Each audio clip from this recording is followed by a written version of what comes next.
Shanghai. Bayangkan sebuah kota yang sedang bernafas seperti biasa. Orang-orang berlalu lalang, doa-doa dipanjatkan, dan tidak ada satupun yang tahu bahwa dalam hitungan menit itu seorang perempuan akan kehilangan nyawanya. Bukan karena kejahatan yang ia lakukan, melainkan karena kebohongan dan fitnah yang diteriakkan cukup keras. Namanya Farkhunda Malikzada. Dan inilah kisahnya. Bersama Black Corner, stabilkan posisi kalian.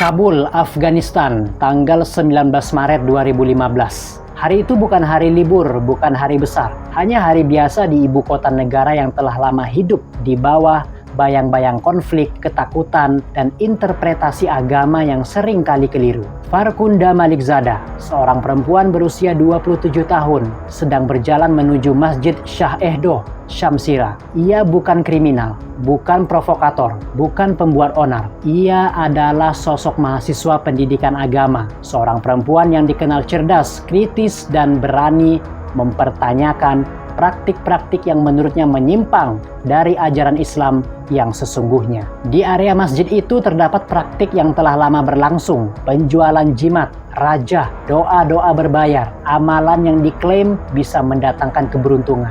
Bagi sebagian orang, ini adalah tradisi. Bagi Farkhunda, ini adalah penyesatan agama. Hari itu, Farkhunda menegur seorang penjaga masjid. Ia mengatakan bahwa praktik tersebut tidak sesuai dengan ajaran Islam, bahwa menjual jimat bukan bagian dari Al-Quran. Perdebatan kecil pun terjadi. Suara mulai meninggi. Beberapa orang berhenti dan memperhatikan. Dan di titik inilah sebuah kebohongan lahir. Penjaga masjid itu merasa terpojok, merasa terancam mata pencahariannya. Ia berteriak. Ia mengatakan sesuatu yang akan mengubah segalanya. Perempuan ini membakar Al-Quran. Satu kalimat, satu tuduhan, tanpa bukti, tanpa saksi. Namun di tempat seperti itu, di waktu seperti itu, kalimat itu sudah lebih dari cukup. Orang-orang mulai berkumpul satu demi satu. 10 menjadi 20, 20 menjadi ratusan. Wajah-wajah berubah. Bisikan menjadi teriakan, teriakan menjadi kemarahan. Tidak ada yang bertanya, benarkah? Tidak adakah yang mencari bukti? Karena ketika agama diseret ke tengah kerumunan, logika seringkali adalah hal pertama yang mati. Farkhunda berdiri di tengah mereka. Ia mencoba menjelaskan. Ia berkata bahwa ia tidak pernah membakar Al-Quran. Ia bahkan mengatakan bahwa ia menghafal ayat-ayat suci, namun suaranya tenggelam. Tenggelam oleh amarah, tenggelam oleh kebencian, tenggelam oleh massa yang telah memutuskan bahwa mereka sudah tahu kebenarannya. Beberapa polisi tiba di lokasi. Mereka berseragam, mereka bersenjata, namun mereka tidak bertindak. Mereka berdiri, hanya menonton, mundur selangkah demi selangkah. Dan inilah momen krusial itu. Saat negara seharusnya hadir, ia justru menghilang. Seseorang mendorong Farkhunda, yang lain menampar, lalu satu pukulan pun jatuh. Dan ketika satu orang memukul, yang lain merasa memiliki izin untuk melakukan hal yang sama. Dalam hitungan detik, kekerasan menjadi tontonan. Dalam hitungan menit, kekerasan menjadi ritual. Farkhunda jatuh, ia bangkit, ia jatuh lagi. Ia dikelilingi oleh puluhan pria, dipukul, ditendang, diseret. Beberapa merekam dengan ponsel, beberapa berteriak Allahu Akbar. Namun yang sedang terjadi bukanlah pembelaan agama. Ini adalah kasus massal yang dibenarkan oleh kebohongan. Dan di titik ini, sebelum kekerasan mencapai puncaknya, kita harus berhenti sejenak. Karena penting untuk memahami satu hal, tidak ada satupun bukti sejak awal bahwa Farkhunda Malikzada membakar Al-Quran. Tidak ada bukti kitab yang terbakar, tidak ada saksi mata yang melihatnya, dan tidak ada laporan resmi. Yang ada hanyalah teriakan satu orang dan kemarahan ratusan lainnya. Ini bukan hanya tentang Farkhunda, ini adalah tentang bagaimana sebuah kebohongan bisa berubah menjadi hukuman mati ketika logika dikalahkan oleh fanatisme. Dan ini baru permulaan, karena apa yang terjadi setelah ini akan mengguncang Afghanistan dan membuat dunia bertanya-tanya, Bagaimana mungkin seorang perempuan bisa dihabisi di tengah kota, di depan polisi, atas tuduhan yang bahkan tidak pernah dibuktikan. Di segmen berikutnya, kita akan masuk ke menit-menit paling gelap. Saat amarah massa tak lagi terkendali, saat kekerasan berubah menjadi kebrutalan tanpa batas, dan saat Farhunda Maliksada perlahan kehilangan kesempatan terakhirnya untuk hidup.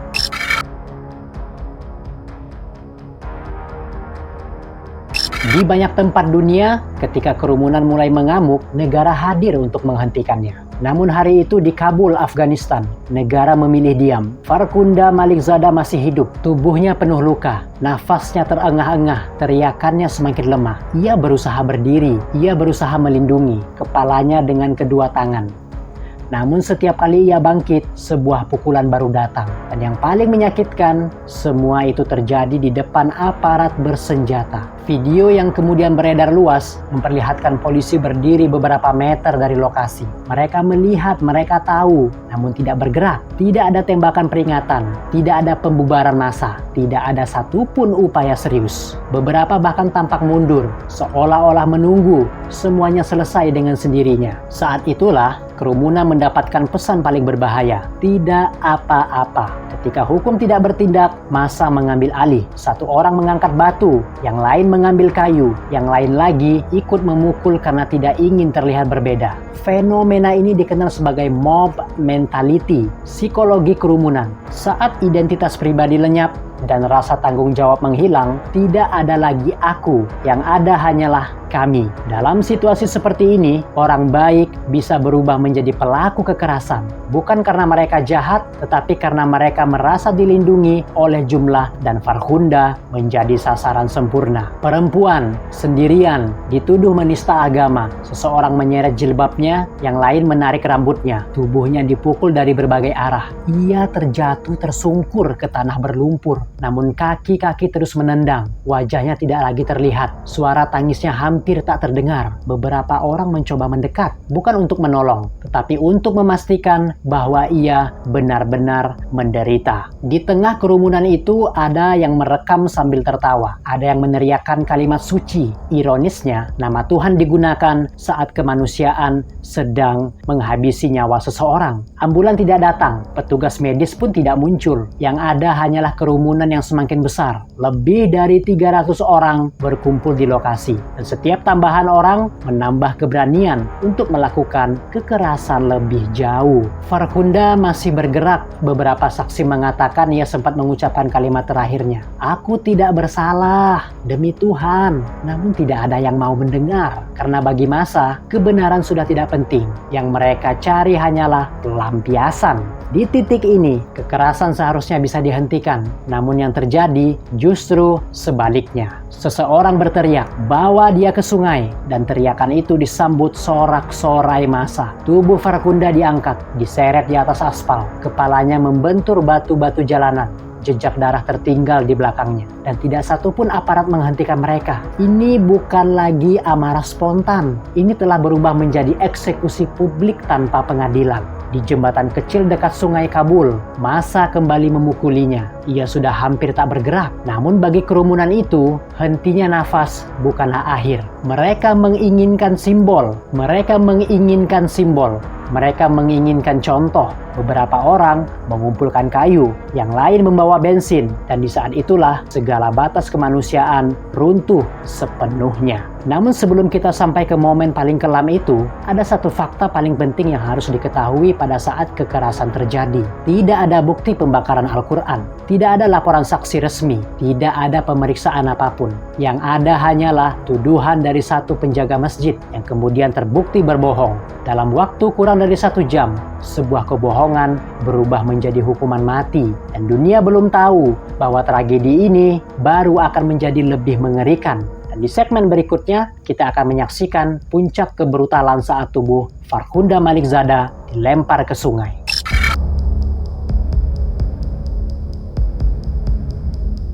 Di titik ini, Farhunda Maliksada hampir tidak lagi bergerak. Tubuhnya penuh luka, wajahnya bengkak, tulang-tulangnya patah. Namun kerumunan itu belum selesai, karena yang mereka inginkan bukanlah keadilan. Yang mereka inginkan adalah akhir yang bisa mereka rayakan bersama. Tubuh Farhunda diseret menuju tepi sungai Kabul. Aspal kasar mengikis kulitnya. Darah membasahi jalanan. Beberapa orang menendangnya agar ia tetap bergerak. Yang lain menarik rambutnya. Ia bukan lagi manusia di mata mereka. Ia telah berubah menjadi simbol kebencian. Di jembatan kecil itu puluhan tangan mengangkat tubuhnya. Dan tanpa kata mereka melemparkannya ke bawah. Tubuh Farhunda jatuh ke sungai. Benturannya keras. Air yang keruh berubah merah. Beberapa saksi mengatakan dia masih bernafas. Masih ada gerakan kecil. Namun tidak ada yang turun menolong. Yang ada hanyalah batu-batu yang dilempar ke arah tubuhnya. Seolah memastikan bahwa ia tidak akan pernah bangkit lagi. Di atas jembatan, api mulai disiapkan. Kayu, kertas, bahan bakar. Semua dikumpulkan di hadapan ratusan mata. Dan yang paling mengerikan, semua itu terekam kamera ponsel. Tidak tersembunyi, tidak rahasia. Kekerasan dilakukan terang-terangan. Seolah-olah tidak akan pernah ada konsekuensi. Tubuh Farhunda diangkat kembali dari sungai basah, tak berdaya, dan hanya diam. Mereka meletakkannya di tengah tumpukan kayu. Seseorang menuangkan bensin, yang lain menyalakan korek api. Api menyala, perlahan, lalu membesar. Asap hitam membumbung ke langit Kabul, dan di sekelilingnya massa bersorak. Beberapa bertepuk tangan, beberapa meneriakkan takbir. Tidak ada rasa takut, tidak ada rasa bersalah. Dan saat itu, Farhunda Malickzada resmi meninggal dunia. Usianya 27 tahun.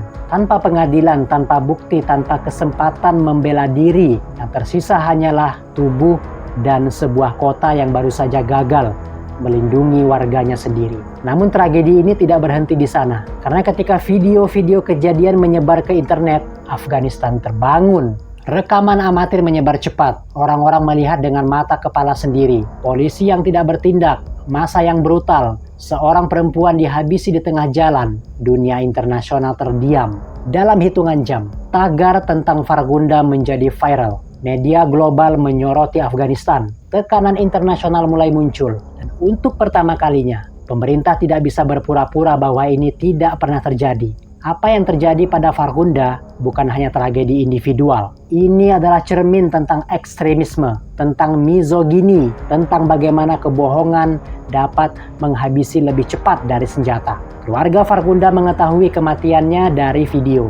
Bukan dari polisi, bukan dari pemerintah, tetapi dari internet. Bayangkan, melihat keluarga kita, saudara kita, dihabisi oleh ratusan orang tanpa bisa berbuat apa-apa. Namun di balik duka, kemarahan publik mulai tumbuh. Mahasiswa turun ke jalan, perempuan mengangkat suara. Mereka menuntut satu hal, keadilan. Karena kini semua tahu satu kebenaran penting. Farhunda Malickzada tidak pernah membakar Al-Quran. Tuduhan itu bohong, dan seseorang harus bertanggung jawab. Dan di segmen berikutnya, kita akan menyaksikan bagaimana kebohongan itu terbongkar. Siapa yang pertama berbohong, mengapa polisi diam, dan bagaimana sebuah pengakuan mengguncang seluruh negara Afghanistan.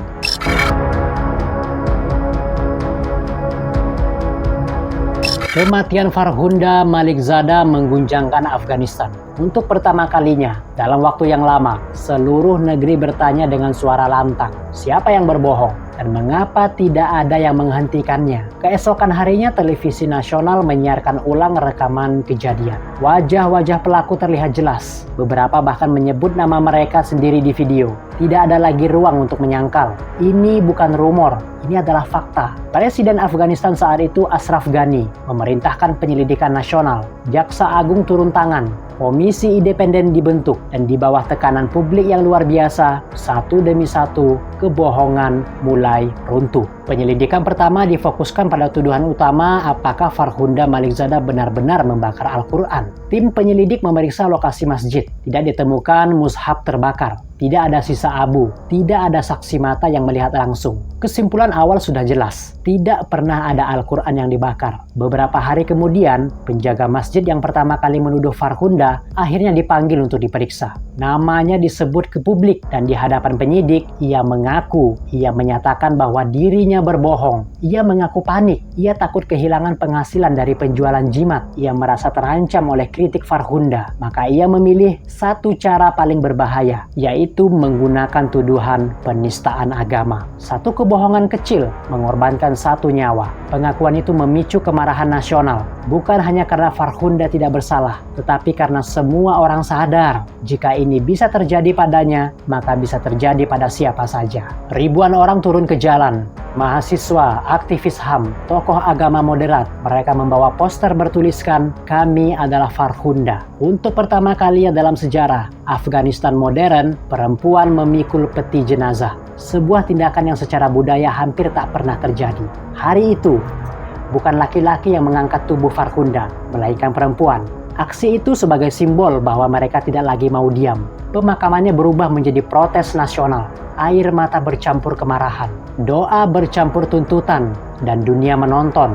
Penyelidikan kemudian mengungkap fakta lain yang tak kalah menyakitkan.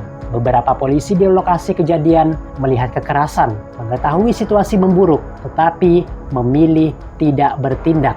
Alasannya, takut diserang massa. Ketakutan aparat berujung pada kematian seorang warga sipil. Pemerintah akhirnya mengumumkan puluhan pelaku ditangkap. Beberapa polisi diskors. Sidang terbuka akan digelar. Dan untuk pertama kalinya, Afghanistan berjanji pada dunia.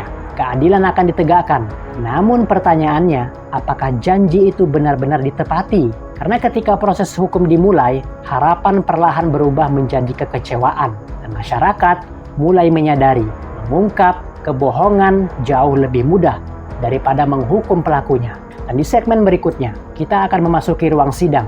Kita akan melihat siapa yang dihukum, siapa yang dibebaskan, dan bagaimana keadilan bisa terasa setengah hati.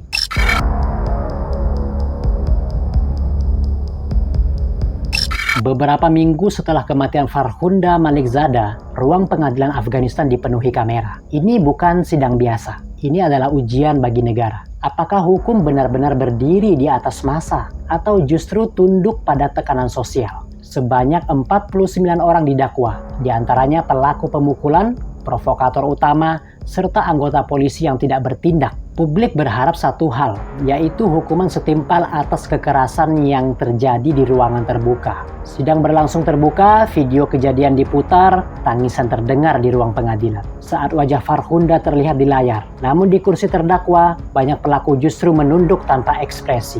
Beberapa terdakwa berdalih, masa yang melakukannya, kami hanya ikut, kami tidak memukul terlalu keras. Tidak ada yang mau menjadi orang pertama yang mengaku bertanggung jawab. Lalu vonis pun dijatuhkan. 4 orang dijatuhi hukuman mati, 18 lainnya menerima hukuman penjara. Publik sempat bernafas lega.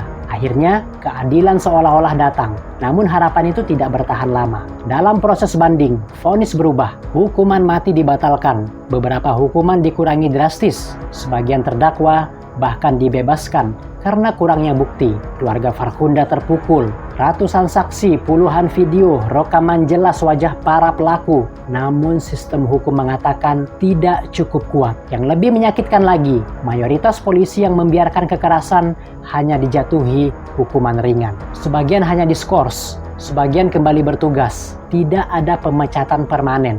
Bagi masyarakat, pesannya menjadi jelas. Kekerasan bisa dinegosiasikan. Diam saat kejahatan terjadi bisa dimaafkan. Protes kembali pecah. Aktivis HAM menyebut persidangan ini keadilan yang setengah hati. Karena tidak ada satupun vonis mencerminkan kebrutalan yang terjadi. Kasus Farhunda membuka luka lama Afghanistan. Lemahnya penegakan hukum, tekanan ekstremisme, posisi perempuan yang rapuh, hukum tertulis ada. Namun keberaniannya tidak selalu hadir. Namun dari kekecewaan itu, sesuatu mulai tumbuh. Kesadaran bahwa perubahan tidak bisa lagi ditunda. Universitas mulai mengadakan diskusi. Masjid-masjid moderat bersuara. Ulama menyatakan secara terbuka, membunuh atas nama agama adalah dosa besar. Nama Farhunda menjadi simbol nasional. Ia tidak lagi hanya korban. Ia menjadi pertanyaan yang terus menghantui, yaitu jika negara gagal melindungi satu perempuan, siapa yang sebenarnya aman? Dan di segmen terakhir, kita akan melihat warisan Farhunda Malickzada. Bagaimana kematiannya mengubah wajah perlawanan perempuan. Bagaimana namanya hidup jauh melampaui kematiannya.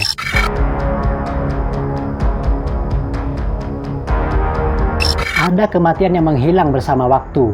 Namun ada pula kematian yang justru mengubah sejarah. Farhunda Malikszada termasuk yang kedua. Ia tidak meninggal di medan perang, tidak membawa senjata, tidak memimpin pemberontakan. Ia hanya seorang perempuan yang berani mengatakan agama tidak seharusnya digunakan untuk menipu. Dan karena itu, ia dihabisi. Setelah pengadilan berakhir, nama Farhunda tidak pernah benar-benar pergi. Wajahnya terpampang di poster, namanya disebut dalam seminar. Kisahnya diajarkan di universitas. Ia menjadi simbol keberanian di negeri yang lama membungkam perempuan. Di Afghanistan, para perempuan mulai turun ke jalan tanpa rasa takut. Mereka membawa spanduk bertuliskan, "Aku adalah Farhunda." Untuk pertama kalinya, isu kekerasan berbasis agama dan gender dibicarakan secara terbuka. Kasus ini mendorong diskusi nasional tentang hukum penistaan agama, reformasi pelatihan kepolisian, tekanan terhadap penyebaran hoaks berbasis agama meski perubahan berjalan lambat. Benihnya telah tertanam. Ibunda Farhunda pernah berkata, "Anakku sudah pergi, tetapi suaranya kini dimiliki ribuan orang." Kalimat itu menjadi nyata karena Farhunda membuktikan satu hal, bahwa kekerasan tidak selalu lahir dari kebencian, tetapi sering dari ketidaktahuan yang dibiarkan tumbuh tanpa koreksi. Tragedi ini mengajarkan bahwa hoax bisa menghabisi siapapun, bahwa diam bisa mematikan, bahwa keberanian satu orang bisa mengguncang sistem yang korup. Hari ini, nama Farhunda Malikszada terukir di monumen peringatan di Kabul, bukan sebagai korban, tapi sebagai peringatan tentang apa yang terjadi ketika kebenaran tidak dilindungi. Ia tidak mati karena membakar kitab suci. Ia mati karena mencoba melindunginya dari penyalahgunaan.